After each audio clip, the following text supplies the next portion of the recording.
campuses. So to our left, that little neighborhood of copycat-looking houses, those are our fraternity and sorority houses. I've actually been lucky enough to live in my sorority house this year, and it's been absolutely awesome. For me, my sorority has been a great opportunity to meet friends and build community and grow in leadership.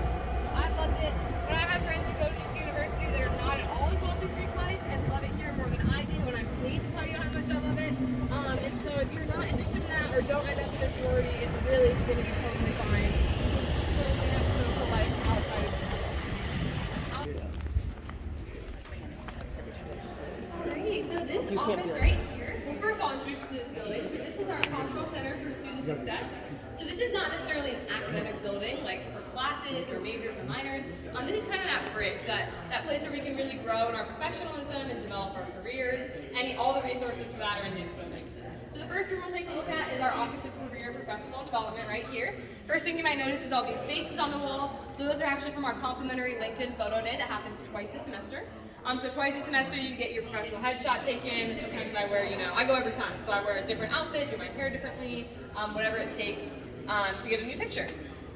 And then also in this room, in those three offices back there, are our career advisors. So these are full-time staff on campus. They're not faculty, they're not teaching courses. Their sole job is to help you in your professional development. So they will review your resume, whether it's a blank piece of paper or your 18th edition of it. They are going to help you with mock interviews. I actually had a great experience in here. I got a super last-minute notification that I had an interview. Came running in here at like 4 p.m. And Brandon Floyd, who works in here, stayed till almost 6 p.m. helping me get prepared. He made sure I knew all the information on the company. Gave me my mock interview. It was really just a great experience. So those are the people that work in here. We also, when we walk down that way, you'll see higher than the national average, and that's largely in part due to this office. So we're really thankful for all the work that this office is doing in helping us with our complete all 24 steps of the program, and you don't land an internship, High Point will do whatever they can to help you get one. So really great program. I did it first semester freshman year. I would highly recommend you do it. And you could yourself land an internship at one of these companies. I mean, personally, I'm working actually at LabCorp this summer, which is super exciting. So yeah, I don't know if I had students win grant funding past couple years. They got to produce their product. It was like a baby formula bottle with a different type of lid. So they won the grant and they got to go produce it, and they actually ended up in New York City this past summer doing some TV programming to promote their product. We also have a girl who developed on the back of a phone, you know how you have your phone pocket and a pop socket? She put those into one. That all started back in that room back there. She did think tank, won the grant funding, and now that's sold in a bunch of Walmarts all across America. So really great things are coming out of this room. And then this right here is our in-residence faculty. So these are not full-time faculty on this campus. They're not here all the time, but they do come visit our campus about once or twice a semester for a couple days at a time. So they'll help a lecture, they'll sit in on a class, they will host a seminar, they'll get coffee with students, they'll meet with students one-on-one.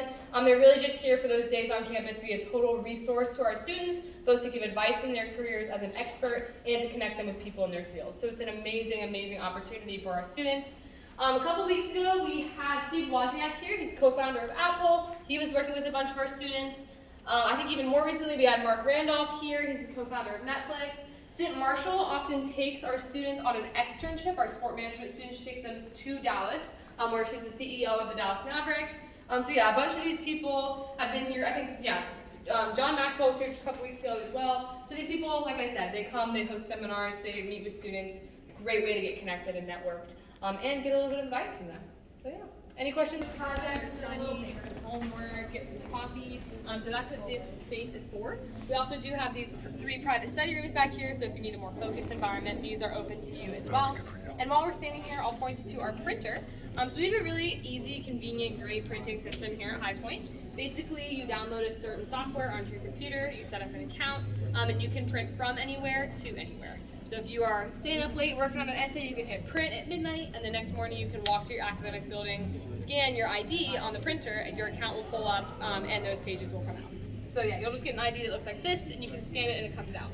We don't nickel and dime you here at High Point, so once again, it's all included in what you're already paying. You don't have to pay a certain amount of coins for black and white or color. And the bus from Starbucks. So the purpose of this space is kind of what it says on the wall over there. We just never want to miss an opportunity to network. We really believe that you never know who you're going to meet or where you're going to meet them, so it's always important to have your A game on. We actually have a professor that will come by this plane, and if anyone's sitting in it, he'll ask them for their 2-minute pitch. So that's been a really great experience. It's also kind of taught me, it shifted the way that I view places like the airport. For me, I used to show up in sweats and AirPods in. I didn't want to talk to anyone. But now I know how important it is to look presentable, shake hands with the people around me. Most of the time it doesn't go anywhere, but that 1 or 2 times that it does makes it all worth it. So we really push networking here. We teach our students how to strategically network, and it's something that's huge as you're going out into the workforce. So we definitely don't want to miss training that in an easy space like home. Cameras in the corner of the room that you can turn on and record yourself.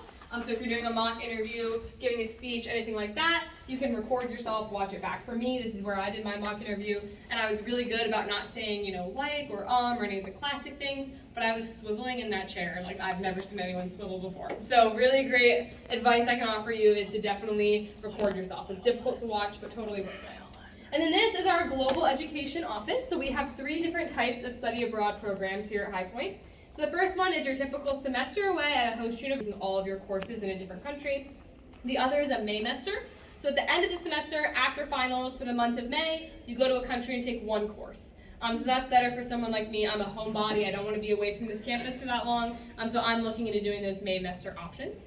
And then the third option is a global experience class. So you're here all semester on campus taking this class that's related to some sort of country or culture. And then at the end of the semester, for about 10 days to 2 weeks, you actually go visit that country. So a couple examples of this could be a foreign language class, obviously, or even like this semester, there's one called biodiversity. And so they're biodiversity in some sort of environment, and they're going to Australia to do a bunch of kind of exploratory things at the end of the semester there.